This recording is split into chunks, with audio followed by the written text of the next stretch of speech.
Hi friends, welcome to #Telugu channel. ప్రతిరోజు మంచి videos కోసం మా ఛానల్ని సబ్స్క్రైబ్ చేసుకోండి. అలాగే పక్కనే ఉన్న గంట సింబల్ని క్లిక్ చేయండి. ఎందుకంటే మేము ఇలా వీడియో పెట్టగానే మీకు అలా తెలిసిపోతుంది. Demand an explanation from the finance minister and the prime minister. After you promised AP special status during the elections, we were told by you that because of technical difficulties due to the introduction of GST, this was no longer possible. In lieu of this, you offered us a special package, which you promised us would be equal in value to all the benefits we would otherwise have received if we had special status. We believed you, Mr. Finance Minister, but he's not here to address him directly, and the Prime Minister. We are allies. We fought the 2014 elections together. We won based on promises made to the people of Andhra Pradesh. Why shouldn't we trust you? We have trusted you, and we have maintained alliance dharma for the last 4 years and now 5 budgets. Trusting and waiting. You've repeatedly given us assurances and asking us to have patience. But there is no more time for patience, sir. This budget is the final chance to fulfill your promises and the assurances. It's now or never, sir. We understand that you have the numbers in the Lok Sabha to render us irrelevant. But let me remind you that elections are fast approaching. Based on current trends, the next general elections will certainly be challenging. If the promises and assurances you made to your ally are not fulfilled, what message does that send to your other allies or potential allies? You must consider, sir. I may be new to politics, but I do understand about trust, an essential requirement for any partnership to continue. I also think that I can safely say that India has not seen her last days of coalition governments. What message do you want to send to your allies and potential allies, Mr. Prime Minister? Your allies are feeling neglected, betrayed, and humiliated, as are the 5 crore people of Andhra Pradesh. We demand an explanation. In the budget, there is no mention of Amaravati, of Polavaram, our railway zone, deficit budget, special package, not to mention the other commitments made in the AP Reorganization Act and the assurances made on the floor of the Rajya Sabha by then Prime Minister Sri Manmohan Singh ji, without which this bill would not have been passed and therefore should be considered sacrosanct. Some of your party leaders are trying to convince you that somehow your party can grow in Andhra Pradesh by breaking the promises and weakening the Telugu Desam party. Seasoned advisors of the Congress president convinced her as well in 2014 of an ill-advised strategy and paid a very dear price. From being the strongest state unit in the country for the Congress, it went to 0 out of 25 MPs and 0 out of 175 MLAs, where it's likely to stay for a very long time. The Congress thought that by betraying the people of Andhra Pradesh, it would ensure a win in Telangana and the TRS would merge with it. The Congress also had expected, because of a secret deal between them and the YSRC, they would win in AP and would also support them, if not merge. The people of AP are no fools, and the Congress was wiped out in both the states. And the YSRC devious plans were understood by the people. Please don't be of the opinion that the BJP will fare any better if it treads the wrong path. The YSRC is now again trying to fool the people of AP. They are praising the budget, cozying up to the central government, shifting the blame from the central government and the BJP to the AP government and to the TDP. The people of AP are no fools. They know that the YSRC needs to support whoever is in power in the center in order to keep their leader out of jail. Today, it may be you. Tomorrow, it may not. And what is the message you will send to the country by supporting the party whose founder and president is a poster boy of corruption in India? If you think that the YSRC would make a better alliance partner in AP, it would be a serious lapse of judgment and morality. There's a saying, sir, you can fool some of the people all of the time. You can fool all of the people. I did not name anybody. I did not name anybody. Sir, there's a saying. You can fool some of the people all of the time. You can fool all of the people some of the time, but you can't fool all of the people all of the time. Yes. And let me assure you, Mr. Prime Minister, the TDP and the people of Andhra Pradesh are certainly no fools. We demand an explanation. Our CM has visited Delhi 29 times. He's met the Prime Minister, Finance Minister, Home Minister multiple times, and every concerned minister to get the promises and assurances fulfilled. He has submitted report after report, the latest report being here. The latest report being here, sir. You can see how detailed this report is. This is not the first report. So many reports have been given to every department. It's a shame. It's shameful for the government to still say they're waiting for information or that they're still examining the situation.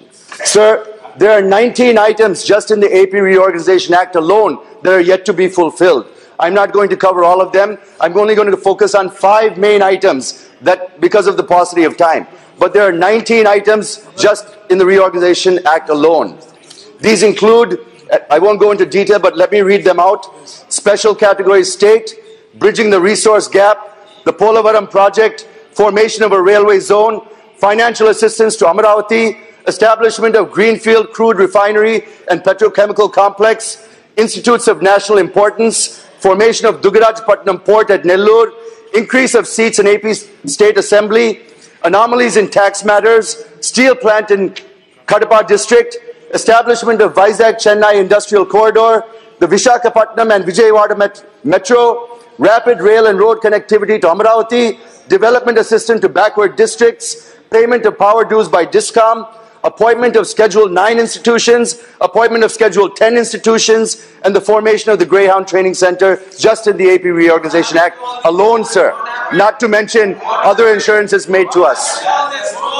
Sir, where's the budget for fulfilling your promises and assurances? Where is it in the budget? How do you plan to do it? Coming to the special package, I wish to remind the Honorable Finance Minister what he had said on 7 September 2016 while announcing the special financial package to the state of AP. Sir, he said, the government of India will support AP to the hilt. Sir, that was in September 2016. Nothing has been done since then. The government cannot take our patience for granted. Not allocating and not even mentioning about the special financial package to AP in this budget is injustice and is deceiving the people of Andhra Pradesh.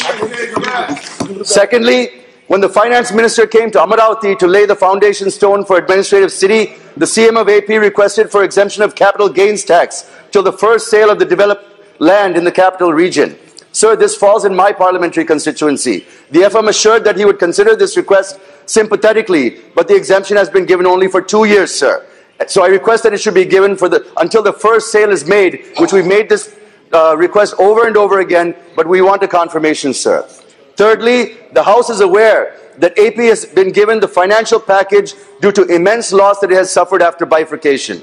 The House is also very well aware that the financial packages with different nomenclatures were announced to various states and regions earlier, and we also know the fate of those announcements, sir. So looking at the past experience, the people of AP are very apprehensive that this financial package may also meet the same fate.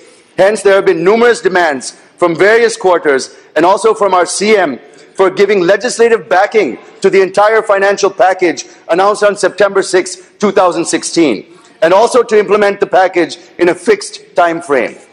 In view of the above, I demand the Finance Minister, through this House, to immediately release the financial package announced and also give legislative backing to the special financial package to legitimize the announcements made by the Finance Minister. I'm sure he would reply to this when he replies to the debate.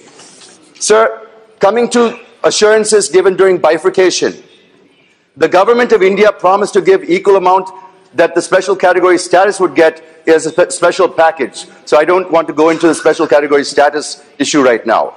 Secondly, the PM also assured on the floor of Rajya Sabha a special development package, the then Prime Minister, a special development package would be given to 7 backward districts of Rayalaseema and North Coastal Andhra, and it will be on the lines of the Koraput, Bolangir, Kalahandi special plan in Odisha and the Bundelkhand special package in Madhya Pradesh and UP. But so far, the Government of India has given just 1,050 crores or 50 crores per district every year for 3 years. while the package given to KBK and Bundelkhand is 6,000 crores. Only 1,050 crores is given to AP, and even the 50 crores is stopping after this year, sir. We want that package, sir, not a pittance to our backward districts. Sir, coming to Polavaram, the government of AP has submitted a revised proposal of 54,000 crores as per the 2014-15 estimates. Out of this, nearly 30,000 crores are meant for compensation to be paid for land acquisition and R&R. So I only request the FM and PM to approve the revised estimates of Polavaram at the earliest, sir.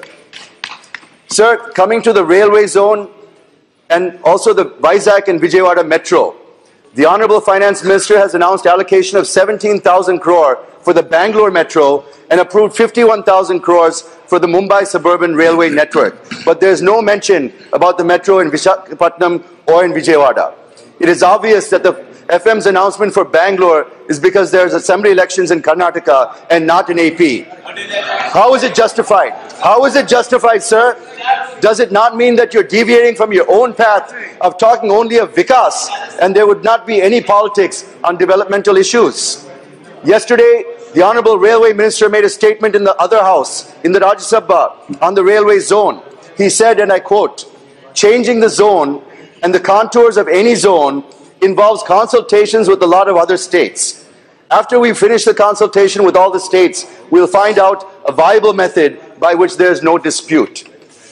This should have been done by now, sir. Why are we hearing this 4 years later? Why are we still hearing this, sir? You know, this is not something that I expect from a senior leader like Mr. Piyush Goyal. Sir, this should have been done. This statement by the Honorable Railway Minister is understood by the people of AP as delaying tactics, as a railway zone is part of the AP Reorganization Act, which this government is supposed to implement. Sir, coming to our new capital of Amaravati, Section 94(3) of the Act, the AP Reorganization Act says, the central government shall provide special financial support for the creation of essential facilities in the new capital of the successor state of Andhra Pradesh, including Raj Bhavan, High Court, Government Secretariat, Legislative Assembly, Legislative Council, and such other essential infrastructure, unquote. It is the central government shall provide, sir, not may provide, but shall provide. Provisional estimates indicate requirement of 1.2 lakh crores for the construction of the new capital of Amaravati. But just for the essential infrastructure, including the Raj Bhavan, Secretariat, High Court, Legislative Assembly and Council, the land development is estimated to cost around 42,935 crores over the next 5 years. But in the last 3 years, you've provided 500 crores in 14-15, 550 crores in 15-16, 450 crores in 16-17. Nothing more has been given. 1,000 crores of this has been given for specific projects in Vijayawada and Guntur for underground drainage, not even for the capital city. So I request the Finance Minister to release at least 10,000 crores annually so that in the next 4 to 5 years, the 42,935 crores can be given to construct our Raj Bhavan, Secretariat, High Court, Assembly, and the infrastructure around that that's required to maintain it, sir. Sir, the Finance Minister made a statement in the Rajya Sabha and said that he has directed the Expenditure Secretary to sit with officials from AP and finalize about the deficit budget. Officials from AP have reached today and would be discussing with the Expenditure Secretary and others. So I will speak about this only after the outcome of those meetings. But that is definitely an area of concern to us, sir. Sir, coming to allocation to institutions. The allocation to various institutions mandated to be set up in AP, as per the AP Reorganization Act, they are a pittance, sir, in this budget. With such paltry allocations every year, it would take 10 to 30 years for these institutions to become a reality. Just to give an example, they announced the setting up of AIIMS in Amaravati, in our new capital, which also happens to be my parliamentary constituency, sir. The estimated cost is 1,618 crores, but so far, not even a single penny has been allocated. This year, some money given to AIIMS in various states, but there's no specific mention about AIIMS in AP, sir. Maybe again, because elections are not coming up in AP. So, in the same way, I have figures for every institution and allocations to others, such as the Vizag Steel Plant, the Dredging Corporation of India, the Hindustan Shipyard, the Vizag Port Trust, where allocations are minuscule. The overall allocations made to AP comes to 1,814 crores. And it is no exaggeration when I say that the Telugu movie Bahubali's collections are more than the funds allocated to our state, sir. If the people of AP gave 0 seats to the Congress for passing the AP Reorganization Act, imagine what they would think about the BJP for not even fulfilling the minimum requirements contained in this act. We demand an explanation, failing which we have no option than to consider you acting in bad faith. Let me repeat, we will have no option than to consider you acting in bad faith, and we'll certainly have to reconsider why are we in this relationship. I'm sure you will understand, as will your other allies and potential allies in this very critical election year.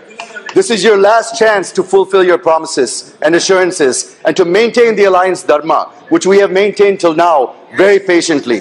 It gives us no joy to be in this position and to deliver this message to a friend and an ally, but you have given us no other option and no other choice. It's now or never. We still have belief and trust in the Finance Minister and Prime Minister, but we demand a comprehensive explanation. And let me remind you again, the people of AP are no fools. Video కనుక మీకు నచ్చినట్లయితే దయచేసి like చేయండి, మీ friends తోటి share చేయండి, అలాగే మీ అభిప్రాయాన్ని comment చేయండి, కానీ సబ్స్క్రైబ్ చేసుకోవడం మాత్రం మర్చిపోవద్దు.